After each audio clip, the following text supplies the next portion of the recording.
Bill O'Reilly and Megyn Kelly are going to talk about income inequality here, and there are so many silly parts of this, it's going to be hard to keep up. But let's listen, and then we'll come back and break it down. Listen, on the issue of income inequality, yes, it's a good issue for the Democrats because there's no question that it exists.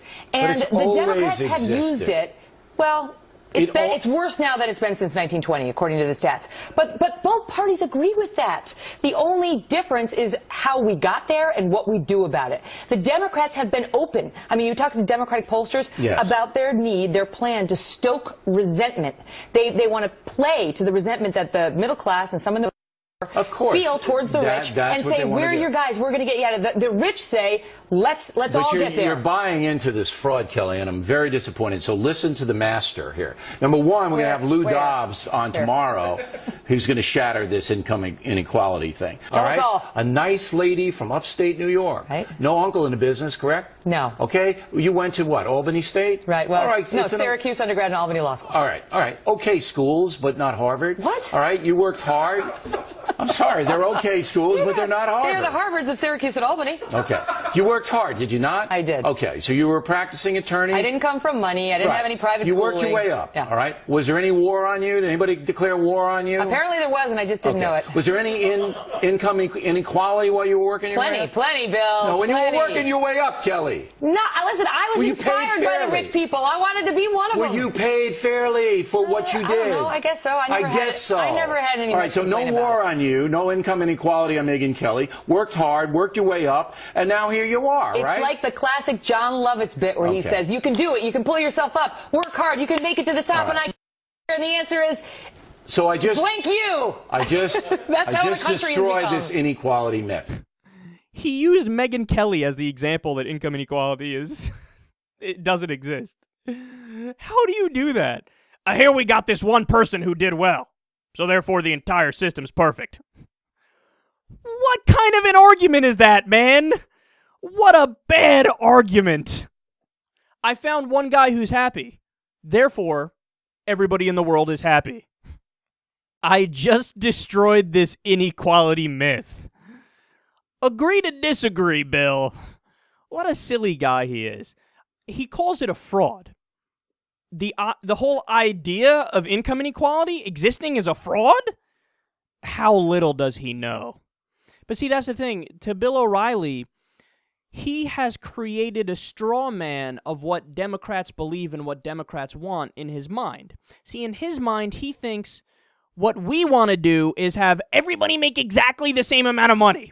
Everybody, not a penny less, not a penny more. Like, we want pure, utter 100% communism and everything is going to be equal.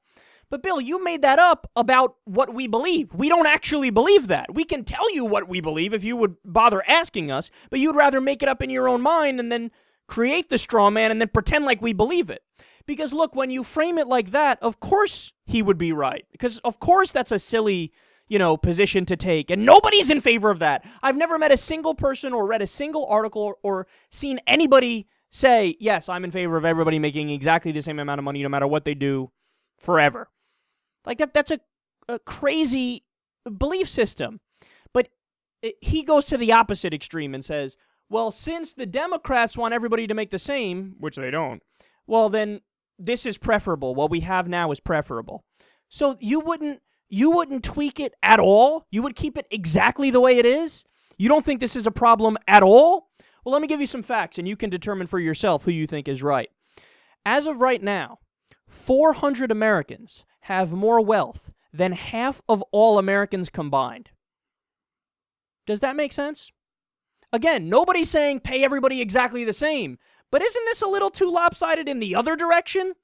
The richest 1% have more financial wealth than the bottom 95% combined. You think that's a little too much? By the way, I don't want anybody out there to take my word for what I'm saying right here. You should never hear anybody say anything and just go, oh, I guess it's true. No, fucking fact check me. There's this thing that's called Google that exists. Type that in. Type it in. The richest 1% have more financial wealth than the bottom 95%. It's a fact. Or how about this fact? The CEO to average worker pay ratio used to be 42 to 1. I think that was in the 1980s. Today it's 354 to 1. You think that's a little lopsided? And by the way, I don't know if this weakens my position or, among progressives, but I don't even necessarily have a problem with 42 to 1. I still think that's a little lopsided. Maybe the ratio should be, I don't know, like 20 to 1 or so, that the person who makes the most at the company should make 20 times more than the person who makes the least. But 42 to 1, I don't think that's crazy. It's a lot, but I don't think it's crazy. But 354 to 1? Yes, that's crazy. Nobody at a company is working 354 times harder than anybody else. I can guarantee you that. When it comes to productivity, when it comes to hours put in and all that. How about this fact? Just the Walton family, so 6 people, have more money than 40% of all Americans combined. Little lopsided? And the most stunning income inequality fact of all, which came out recently from a new report, the richest 85 people in the world have more wealth than the bottom 50% of people in the world.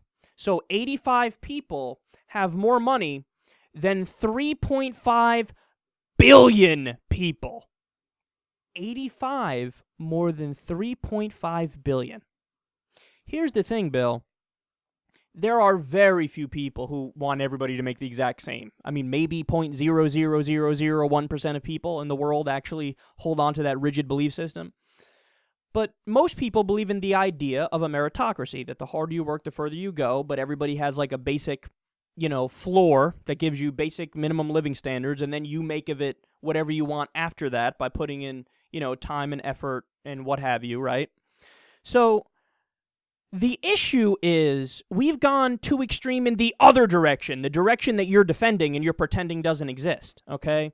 Because we live in a country where the minimum wage isn't a living wage. That's always the most stunning fact to me.